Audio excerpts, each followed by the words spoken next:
Good evening बच्चों, कैसे हैं आप लोग। जैसे कि मैंने बताया था ट्रिग्नोमेट्री पार्ट 1 में रेडियन बताया था और मेजरमेंट ऑफ एंगल बताया था। अब मैं यहाँ पे शुरू करने वाला हूँ आपके सामने में trigonometric ratio. Trigonometric ratio trigonometric ratio मैं शुरू करने वाला हूँ। अब यहाँ पे देखिए कि sine theta, cos theta, tan theta, cosec theta, sec theta, cot theta, ये सारा हमारा क्या है, ट्रिग्नोमेट्रिक रेशियो कहलाता है। क्या कहलाता है हमारा ये? ट्रिग्नोमेट्रिक रेशियो कहलाता है। टीजी का मतलब क्या हो गया? ट्रिग्नोमेट्रिक ट्रिग्नोमेट्रिक रेशियो कहलाता है ये। Got my point? समझ में आ रहा है? अब देखते हैं यहां पे कुछ फॉर्मूला निकल के आता है जो कि मैंने कि बताया था Pythagoras theorem.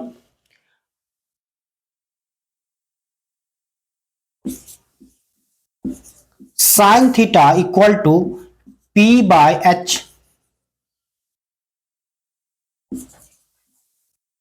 Cos theta equal to B by H, tan theta equal to P by B। ठीक है, तो ये जो हमारा फॉर्मूला है ये पाइथागोरस से रिलेटेड फॉर्मूला होता है। हल्का सा मैं यहां पे हाईलाइट कर रहा हूं कि मान लो छोटा सा ट्रायंगल ले लो, अगर राइट एंगल ट्रायंगल, ये राइट एंगल ट्रायंगल हमारा एबीसी राइट एंगल ट्रायंगल है, ए बी सी। आपने जूनियर क्लासेस में पढ़ा होगा कि इस साइड को अपन क्या बोलते हैं? हाइपोटेनस बोलते हैं। क्या बोलते हैं इसको? हाइपोटेनस बोलते हैं। और इस साइड को क्या बोलते हैं? बेस बोलते हैं। और इस साइड को क्या बोलते हैं हम लोग? परपेंडिकुलर बोलते हैं। इस साइड को क्या बोलते हैं? परपेंडिकुलर बोलते हैं। अब यहां से पाइथागोरस जो फॉर्मूला निकल के आता है हमारा, वो क्या होता है? H square equal to P square plus B square, ये निकल के आता है फॉर्मूला। और इसी राइट एंगल ट्रायंगल पे, गॉट माय पॉइंट, यहां ध्यान देना कि इसी राइट एंगल ट्रायंगल पे हमारा ट्रिग्नोमेट्रिक टिका हुआ है। इसी राइट एंगल ट्रायंगल क्या हमारा ट्रिग्नोमेट्रिक टिका हुआ है। अगर इसको समझ में आ गया, ये कंसेप्ट समझ में आ गया, तो ट्रिग्नोमेट्रिक ऐसा कोई भी क्वेश्चन नहीं है कि जो आप लोगों से नहीं बनेगा। अगर नहीं बनेगा तो इसके लिए मैं क्या करूंगा, आपके डिस्क्रिप्शन बॉक्स में इसका कौन कौन सा रूल होता है, वो कैसे फॉलो होगा, वो सारा फॉर्मूला मैं डाल दूंगा। अब देखिए यहां पे चौथा, cosec theta equal to H by P, sec theta equal to H by B, cot theta equal to B by P। अब देखिए यहां पे हमें क्या है कि मैं यहां पे कंसेप्ट एक बता रहा हूं कि हमें बस तीन फॉर्मूला को क्या करना है, याद रखना है। बस हमें क्या करना है? तीन फॉर्मूला को याद रखना है। अगर ये तीन फॉर्मूला याद हो गया तो ऑटोमेटिकली हमारा ये तीन याद हो जाएगा। क्योंकि क्या होता है, साइन का उल्टा क्या होता है? Cosec. Sine P by H तो कॉसेक H बाई P। समझ में आ रहा है? Cos theta B by H तो sec theta H by B, इसका उल्टा होता है। Tan theta P by B तो cot theta B by P। समझ में आ रहा है कि नहीं आ रहा है? आ रहा है समझ में? ठीक है, अब आगे हम लोग देखते हैं।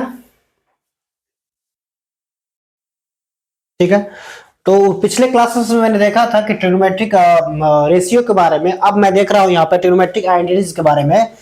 ये पहला आइडेंटिटी हमारा होता है sine square theta plus cos square theta equal to 1। जब ध्यान से देखना इन चीजों को कि यहां से निकल के फॉर्मूला आता है हमारा इस आइडेंटिटी से। अगर यहां पर अगर साइन स्क्वायर थीटा निकालना पड़ेगा, साइन स्क्वायर थीटा अगर निकालेंगे तो क्या हो जाएगा? 1 minus cos square theta, 1 minus cos square theta. यहां से एक निकल गया फॉर्मूला हमारा। अब यहां पे दोस्तों अगर फिर निकालेंगे साइन थीटा, अगर साइन थीटा निकालेंगे तो क्या हो जाएगा? Under root 1 minus cos square theta, 1 minus cos square theta. Got my point?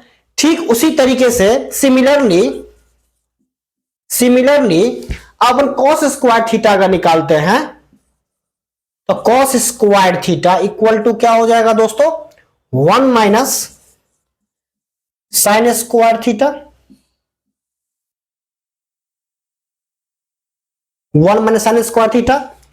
अगर फिर कॉस थीटा यहां से निकालेंगे तो क्या हो जाएगा, under root 1 minus sine square theta. समझ में आ रहा है कि नहीं समझ में आ रहा है? मैं इसका सारा का एप्लीकेशन भी बताऊंगा, नो डाउट। आप घबराए नहीं इस फार्मूला को देख करके, मैं इसका एप्लीकेशन भी बताऊंगा कि इस फार्मूला का अपन कौन से क्वेश्चंस में इसका यूज करते हैं। ठीक है, आप इसको मैं नोट कर ले पहले। ये फर्स्ट हमारा ट्रिग्नोमेट्रिक आइडेंटिटी हो गया। सेकेंड की अगर मैं बात कर लूं तो दूसरा जो होता है हमारा sec square theta minus tan square theta equal to 1। क्या होता है, sec square theta minus tan square theta equal to 1। ठीक है, अब यहां से मैं निकालूंगा, अगर सेक थीटा का निकालूंगा वैल्यू तो क्या हो जाएगा, 1 plus tan square theta, 1 plus tan square theta, sec square theta. यहां से कितना हो जाएगा हमारा, 1 प्लस टेन स्क्वायर थीटा हो जाएगा। अब फिर मैं यहां से सेक थीटा निकालूंगा तो क्या हो जाएगा, under root 1 plus tan square theta, 1 plus tan square theta. समझ में आ रहा है कि नहीं आ रहा है? अब आगे सिमिलरली अगर मैं फिर टेन स्क्वायर थीटा निकालूंगा तो क्या हो जाएगा दोस्तों, sec square theta minus 1, sec square theta minus 1। ठीक है, फिर यहां से मैं टेन थीटा निकालूंगा तो क्या हो जाएगा, under root sec square theta minus 1। इस सारा का सारा फॉर्मूला क्या होगा, आपके मुंह पे याद होना चाहिए, तभी क्वेश्चंस क्या होगा ट्रिग्नोमेट्रिक बन पाएगा। ठीक है, अब मैं देखता हूं यहां पे तीसरा ट्रिग्नोमेट्रिक आइडेंटिटीज। अब तीसरा है यहां पे cosec square theta minus cot square theta equal to 1। Cosec square theta minus cot square theta equal to 1। तो कॉसेक स्क्वायर थीटा का जब वैल्यू निकालेंगे तो क्या हो जाएगा, 1 प्लस कॉट स्क्वायर थीटा। फिर उसी तरीके से फिर कॉसेक थीटा का निकालेंगे वैल्यू तो क्या हो जाएगा, under root 1 plus cot square theta. Similarly अब यहां पे कॉट स्क्वायर थीटा का वैल्यू निकालते हैं अगर है तो क्या हो जाएगा, यहां से कॉसेक स्क्वायर थीटा माइनस 1।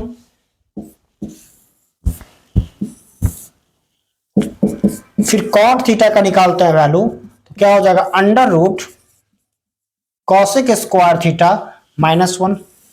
समझ में आ रहा है दोस्तों? तो ये हमारा 3 ट्रिग्नोमेट्रिक आइडेंटिटीज था, जिसके थ्रू हमने क्या देखा, पहला था हमारा sine square theta plus cos square theta equal to 1। Second था हमारा sec square theta minus tan square theta equal to 1। And third था हमारा cosec square theta minus cot square theta equal to 1। अब आगे देखते हैं दोस्तों। अब देखते हैं बच्चों, यहां पर देखो, ध्यान से देखो। अब देखते हैं हम लोग साइन ऑफ ट्रिग्नोमेट्रिक फंक्शन। बहुत मोस्ट इंपोर्टेंट टॉपिक है हमारा, ये बहुत इंपोर्टेंट टॉपिक है कि कैसे ट्रिग्नोमेट्रिक फंक्शन के हम साइन को समझ पाएंगे कि कौन से क्वाड्रेंट में क्या कर रहा है हमारा, वो लाई कर रहा है, कौन से क्वाड्रेंट में हमारा क्या कर रहा है, वो लाई कर रहा है। अब इसमें हम लोग देखते हैं कि कैसे हम समझ पाएंगे ट्रिग्नोमेट्रिक फंक्शन का साइन क्या होगा किस क्वाड्रेंट में।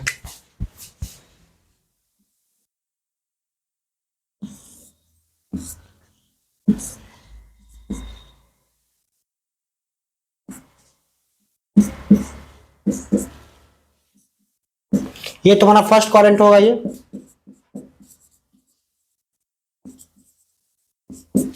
ये हमारा सेकेंड क्वाड्रेंट होगा, ये हमारा थर्ड क्वाड्रेंट होगा, ये हमारा फोर्थ क्वाड्रेंट होगा। अब देखो बच्चों यहाँ पे कि जब हमारा थीटा का वैल्यू 0 से 90 डिग्री के बीच में होगा, मतलब थीटा कहने का सेंस क्या हो गया, एंगल। जब थीटा का वैल्यू 0 से 90 डिग्री के बीच में होगा तो जितने भी तो हमारा किस क्वाड्रेंट में हमारा लाई करेगा ट्रिग्नोमेट्रिक फंक्शन, तो ट्रिग्नोमेट्रिक फंक्शन जितने भी होंगे हमारे वो सारा लाई कहां करेगा हमारा, वो फर्स्ट क्वाड्रेंट में लाई करेगा। कहां लाई करेगा हमारा, वो फर्स्ट क्वाड्रेंट में लाई करेगा। सारा ट्रिग्नोमेट्रिक फंक्शन, यहां गौर समझिएगा आप लोग, इस कॉन्सेप्ट को ध्यान देकर समझिएगा, समझ जाइए, कहीं दिक्कत नहीं होगा। कि जब हमारा थीटा का वैल्यू, जब हमारा थीटा एंगल का वैल्यू 0 से 90 डिग्री के बीच में अगर लाई करता है तो उस कंडीशन में हमारा जितना भी ट्रिग्नोमेट्रिक फंक्शन होगा वो फर्स्ट क्वाड्रेंट में लाई करेगा। और जितने भी ट्रिग्नोमेट्रिक फंक्शन होंगे सारे का साइन क्या होगा, पॉजिटिव साइन होगा।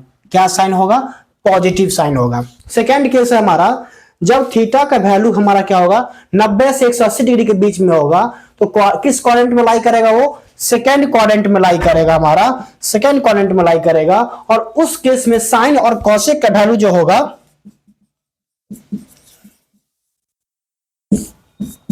पॉजिटिव होगा और बाकी जितने भी ट्रिग्नोमेट्रिक फंक्शन होंगे वो क्या होंगे, निगेटिव होंगे। ठीक है, मतलब सेकेंड क्वाड्रेंट में साइन और कॉसेक का वैल्यू क्या होगा, पॉजिटिव होगा और बाकी जितने भी ट्रिग्नोमेट्रिक फंक्शन होंगे उसका हमारा साइन क्या होगा, निगेटिव होगा। ठीक, फिर थर्ड क्वाड्रेंट में की बात कर ले, अगर थीटा का वैल्यू 180 डिग्री से लेकर 70 डिग्री के बीच में अगर एग्जिस्ट करता, लाई करता है तो सारा ट्रिग्नोमेट्रिक फंक्शन किस क्वाड्रेंट में लाई करेगा हमारा, वो थर्ड क्वाड्रेंट में लाई करेगा। कहां लाई करेगा हमारा, वो थर्ड क्वाड्रेंट में लाई करेगा। और उसका जो साइन होगा हमारा, यहाँ पे टेन और कॉट का वैल्यू क्या होगा, टेन एंड कॉट का ट्रिग्नोमेट्रिक फंक्शन का वैल्यू क्या होगा, पॉजिटिव होगा। और जितने भी रिमेनिंग ट्रिग्नोमेट्रिक फंक्शन बच जाएंगे उसका वैल्यू, उसका जो साइन होगा वो साइन क्या कहलाएगा हमारा, वो निगेटिव साइन होगा। ठीक उसी तरीके से जब हमारा थीटा का वैल्यू 270 से लेकर 60 डिग्री के बीच में अगर लाई कर रहा है तो सारा ट्रिग्नोमेट्रिक फंक्शन किस क्वाड्रेंट में लाई करेगा हमारा, वो फोर्थ क्वाड्रेंट में लाई करेगा। और वहां पे कॉस और सेक का वैल्यू क्या होगा, पॉजिटिव होगा। कॉस और सेक का वैल्यू क्या होगा, पॉजिटिव होगा। और बाकी जितने भी ट्रिग्नोमेट्रिक फंक्शन होंगे उसका वैल्यू क्या होगा, निगेटिव होगा। समझ में आया कि नहीं आया? ये था हमारा साइन ऑफ ट्रिग्नोमेट्रिक फंक्शन। ये बहुत इंपॉर्टेंट है। जब आप मान लो कि सॉल्व करोगे क्वेश्चन को तो डायरेक्टली यहां से क्वेश्चन पूछ देता है कि साइन क्या होगा और वो ट्रिग्नोमेट्रिक फंक्शन किस क्वाड्रेंट में लाई करेगा। तो इस क्वेश्चन का जवाब देने के लिए ये हमारा क्वाड्रेंट रूल हमारा यहाँ पे समझना पड़ेगा। Got my point? अब एक यहाँ पे क्वेश्चन देखते हैं। इफ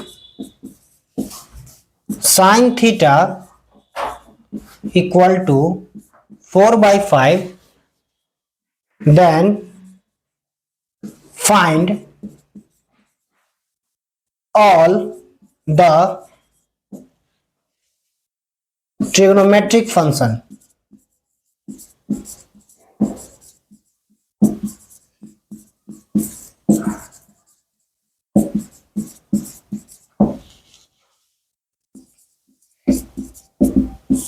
इस क्वेश्चन को देखेंगे, यहां पे साइन थीटा इक्वल टू 4/5 दिया हुआ है। गिवन में क्या दिया हुआ है, यहां पे साइन थीटा इक्वल टू 4/5 और जितने भी ट्रिग्नोमेट्रिक फंक्शन है उसको क्या करना, निकालना है। तो सबसे पहले एक राइट एंगल ट्रायंगल बनाएंगे यहां पे।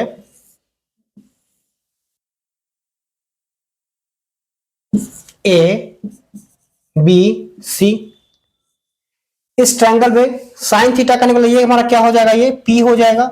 ये क्या हो जाएगा हमारा, एच हो जाएगा। पी और एच हो जाएगा। ये थीटा हो गया हमारा, तो पी हो गया 4 और एच कितना हो गया 5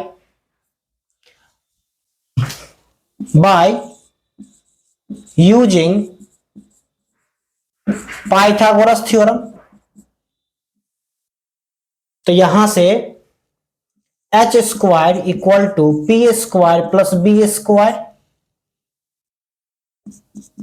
तो 5 का स्क्वायर इक्वल टू 4 का स्क्वायर प्लस बी स्क्वायर। इसको सॉल्व कीजिएगा, बी स्क्वायर इक्वल टू 5 का स्क्वायर माइनस 4 का स्क्वायर, तो बी इक्वल टू कितना हो जाएगा, B square equal to 9 b equal to क्या हो जाएगा 3। तो यहां से बेस क्या निकल गया हमारा 3 निकल गया। अब सारा हम क्या कर ट्रिग्नोमेट्रिक फंक्शन यहां से निकाल सकते हैं। cos थीटा इक्वल टू क्या होता है हमारा b बाई एच। b आपको पता है 3 है तो 3 और h पता है 5 हो जाएगा। tan थीटा इक्वल टू होता है p बाई बी। b पता है आपको p 4 है और b कितना हमारा यहां पे 3 है। cot थीटा इक्वल टू फिर क्या हो जाएगा b बाई पी। इसका क्या होगा उल्टा हो जाएगा 3 बाई 4। फिर यहां पे क्या निकालेंगे कॉशेक थीटा। तो कॉशेक थीटा इक्वल टू क्या हो जाएगा 5 बाई 4। साइन का जस्ट उल्टा हो जाएगा। अब कोई और कुछ छूट रहा है क्या। हाँ सेक थीटा छूट रहा हमारा। तो सेक थीटा इक्वल टू क्या हो जाएगा यहां से h by B equal to 5 by 3। तो इस तरीके से हमने फर्स्ट क्वेश्चन देखा है कैसे ट्रिग्नोमेट्री के फॉर्मूला को क्या करते हैं हम लोग अप्लाई करते हैं बताया। इस तरीके से मैंने बताया कि कैसे इसको अप्लाई करेंगे फॉर्मूला को ये फर्स्ट क्वेश्चन से। और आगे भी हम बताएंगे इसके इस क्वेश्चन के पैटर्न को। ये हमारा फर्स्ट क्वेश्चन था ठीक है। बस आज का टॉपिक मैं यही समाप्त करता हूं दोस्तों। अगर वीडियो अच्छा लगे कॉन्सेप्ट अच्छा लगे तब इसको सब्सक्राइब जरूर करें और लाइक करें और आपसे रिक्वेस्ट है इस वीडियो को शेयर भी करें। Thank you.